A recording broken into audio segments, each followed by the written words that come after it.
Hey everybody, it's Colin Wilson with the Action Network, and here is your Moneyline Round Robin for the Week 11 slate. All right, let's go with start off in the SEC. Let's take the Tennessee Volunteers in a great spot against the Missouri Tigers. The Volunteers minus 125 taking on a Missouri team that just lost to Georgia, really emptied the chamber, putting everything out there on the line, trying to beat the two-time defending champs. Didn't get it done, and now their best player, Luther Burden, is in jeopardy of not even playing in this game.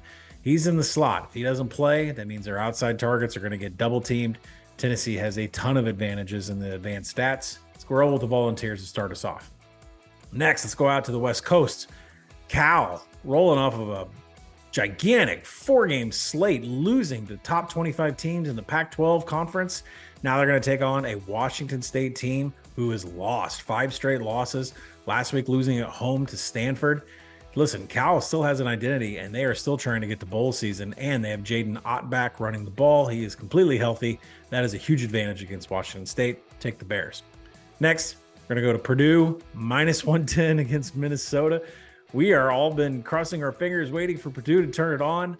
We can do it this week. It's all about havoc allowed against Minnesota, and Purdue's going to be able to get that done. Let's back the Boilermakers here in week 11. Next, Navy UAB, one of the funniest advanced stat stories that we could tell. Navy should gain about 6 to 8 yards per carry here against this UAB defense. It is worst in the nation against the run, worst in the nation in keeping teams out of the end zone, worst in the nation in defensive quality drives.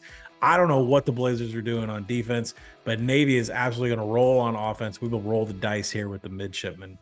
Next, we're going to go back out to the West Coast. San Diego State, plus 150 against Colorado State. Colorado State, just one trick pony the entire year. Been able to throw the ball, try to hit some explosives, but it's really been broken lately. They have not been able to get enough points up on the board. Meanwhile, San Diego State returned from the bye week with a new running back. Lucky Sutton is the name, and he was very explosive in their loss to Utah State last week. Let's look for the Aztecs to get back on the board for the win, plus 150 on them. Next, New Mexico State, plus 170 against a fraudulent Western Kentucky. Listen, the Aggies are trying desperately to get into this Conference USA Championship game, but to do that, they have got to win this game against Western Kentucky, a team that has no defense whatsoever, no rush defense, and that is a problem against Diego Pavia of New Mexico State at quarterback. Look for them to get it done, plus 170.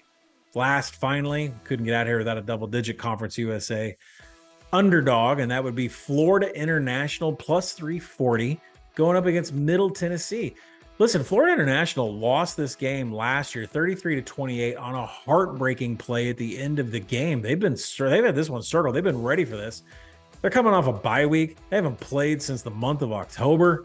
They're going up against a Middle Tennessee State team that has lost their 7th game of the year. They will not be participating in a bowl under head coach Rick Stockstill. Look for Florida International. Extremely hungry, cutting down on the turnovers with a change at quarterback, coming in to get this win, keep their bowl hopes alive. All right, let's review what we got. Tennessee, minus 125. Cal, minus 115. Purdue, minus 110. Navy, plus 120. San Diego State, plus 150.